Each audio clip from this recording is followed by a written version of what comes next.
Hi guys.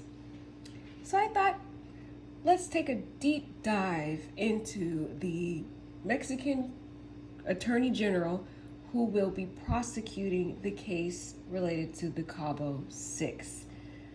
One of my initial concerns was that, is he going to be cutting corners? Seems like he's only done one arrest warrant. I was a little hesitant about him, but as I've looked more into him, learned a little bit more information about him, it appears as though this guy does not take any crap. He's one of the toughest criminal attorney generals in Mexico. He's handled some very controversial cases. He handles a lot of the cases related to fraud, smuggling of drugs, all kinds of controversial cases. And he is known to not take any forms of plea deals.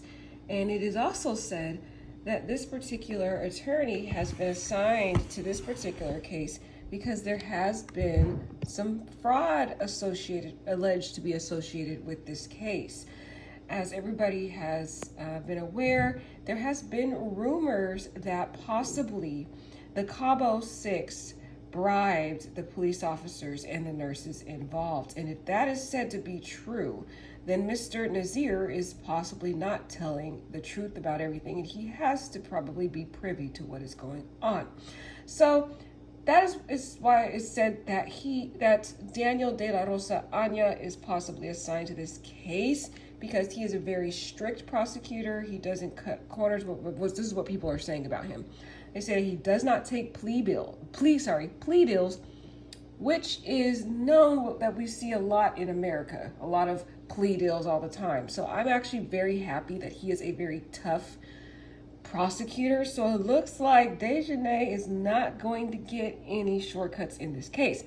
Now, once they extradite her back to Mexico, he's going to probably start the interrogation process, the investigation process. He's going to probably look into her phone, get more evidence, and if he sees more evidence that will lead to filing charges against these others, then more than likely he will pursue those charges.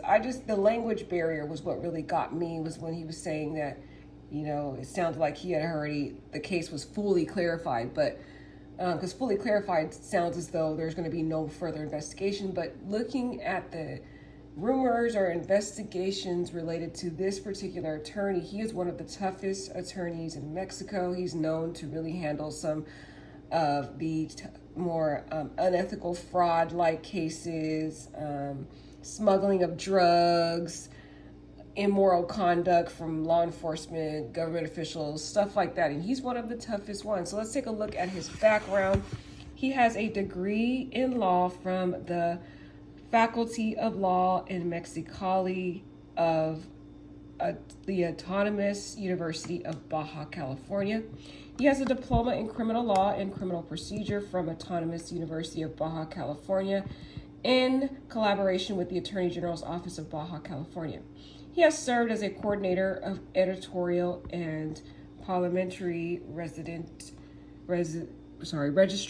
of the state Congress in the XV legislature of Baja California, assistant secretary of the Attorney General of the state of Baja California, agent of titular public ministry assigned to various criminal courts in Mexicali, agent of titularly public ministry assigned to various agencies in Mexicali, deputy director and director of preliminary investigations of Mexicali, and before being head of Attorney General's office of the state of Baja, he served as a secretary of public security of Baja from 2007 to November 2017. He has a very extensive career, and he is known to be pretty tough. So that really makes me feel happy that he is not going to be lenient in this case, and that there possibly won't be any plea bargains in this case. So I'm feeling a little bit better about this case, because at first I was hesitant. and feeling like as though, I'm like, why did he only arrest one person? But I think that's his whole tactic, is to get one of them and look more into the case and interrogate. Now, as of what happens, he is not playing any games with this arrest warrant. He has filed for extradition already. And one of the ways he did it was through Interpol Red Notices. So let's take a look at what that is. An Interpol Red Notice is an international lookout, and it is the closest instrument to an international arrest warrant in use today. And so basically, the person who is on that arrest warrant, I believe and suspect, in my theory, is that it's Dejanay. She is now declared a fugitive.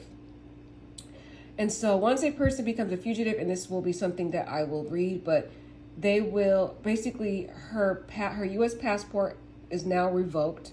Her ID is no longer valid, so she cannot leave the country. If she attempts to use that passport to try to go to another country to escape, then she will be arrested. Officials will all pick her up.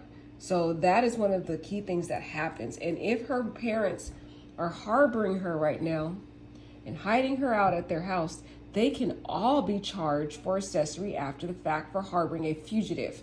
So she is not only jeopardizing, herself, but she's also jeopardizing the freedom of her family members or whoever is harboring her right now. These people are going to possibly face criminal charges. She needs to, at this point, turn herself in and face the charges at this point, because really there's nowhere she can go. She can't travel. So let's just go over what Interpol is Red Notices, because this is a key thing you need to know about extraditions of citizens to foreign countries. So an Interpol Red Notice is an international lookout. It is the closest instrument to an international arrest warrant in use today. Please be aware that if a fugitive is arrested pursuant to a red notice, the prosecutor's office is obligated to do whatever work is required to produce the necessary extradition documents within the time limits prescribed by the controlling extradition treaty. So that means the federal prosecutor in America, the feds, they have to abide by that extradition treaty and turn her over to Mexico, in which they'll have no problem doing. Or in the absence of a treaty, the arresting country's domestic law, whenever or wherever the fugitive is arrested. Further, the prosecutor's office is obliged to pay the expenses pursuant to the controlling treaty. So that means the feds are going to have to pay for the expenses related to extraditing her. We will have to pay the Americans, the feds. So, that's kind of what's happening right now in this case. And as you already heard, the feds, the FBI already consented. We already consented, well, not we, but the feds, basically, America has already consented to having these individuals extradited back to Mexico. So that's a non-issue. Interpol Red Notices are useful when fugitives' location or countries in which he or she may travel are unknown. And that's what's happening right now. We don't know where the CABO 6 are. They've fled their original addresses. As we already heard, Dejanay fled to Connecticut, allegedly. So that's what they're using here in this case, an Interpol Red Notice, because the prosecutor in this case did not know where Dejanay is located. Red notices may be broadly distributed or tailored specifically to countries to which it is believed the fugitive will travel, and they already know it was distributed and tailored to the U.S. because that's where she last traveled. And at this point, since he has filed this extradition via Interpol Red Notice, she will not be able to go anywhere out of the country. She is stuck here, and she should just turn herself in, because, or her other option would be to be a fugitive, but whoever harbors her will also be on the hook for accessory after fact, for obstruction of justice, for all kinds of other crimes. Because many countries will arrest fugitives based solely on a red notice. This is a big deal. It is the responsibility of the prosecutor to inform Interpol if red notice should be withdrawn. Okay, now this is the key thing I wanted you to really know, that the Department of State may revoke the passport of a U.S. citizen who is the subject of an outstanding federal or state revocation of a U.S. passport. It can result in the loss of the fugitive's lawful resident status in a foreign country, which may lead to his or her deportation. So that's telling you that Miss Dejanay, if she tries to get away and try to leave, well, she can't do that. Those officials, those FBI will be right at the airport ready to arrest her, because she cannot use, her passport is no longer valid. Her ID is no longer valid. She is literally a prisoner if she's trying to hide out, and she is now considered a fugitive. And she needs to turn herself in, guys. So let's take a look at this. This is foreign extradition and provisional arrest requests. Foreign requests for extradition of fugitives located in the U.S. are ordinarily submitted by the embassy of the country making the request of the Department of State, which reviews and forwards them to the Criminal Division's Office of International Affairs. Such requests may seek the fugitive's provisional arrest for purposes of extradition, or may seek extradition and be fully supported by all documents required under the applicable treaty. So this is looking really bad for Dejanay if she's on that warrant, which we already can suspect she probably is. And she is right now a fugitive.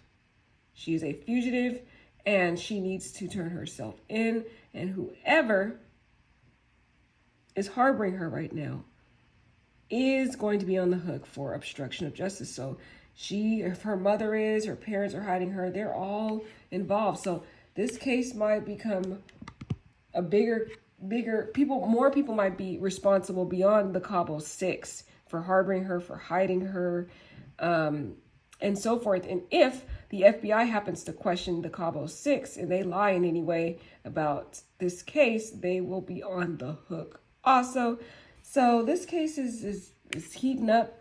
I don't feel as bad as I did before about the attorney. It looks like there is some information out there that he is a tough prosecutor, that he is no joke. He doesn't believe in plea bargains. He's one of the prosecutors that, like, for example, investigates, prosecutes for the drug cartel and other very unethical, any unethical type crimes. For example, investigating the law enforcement involved in this case, investigating the unethical, shady doctor involved in this. That's why they appointed him, because he's one of the toughest prosecutors known in this area of Baja California.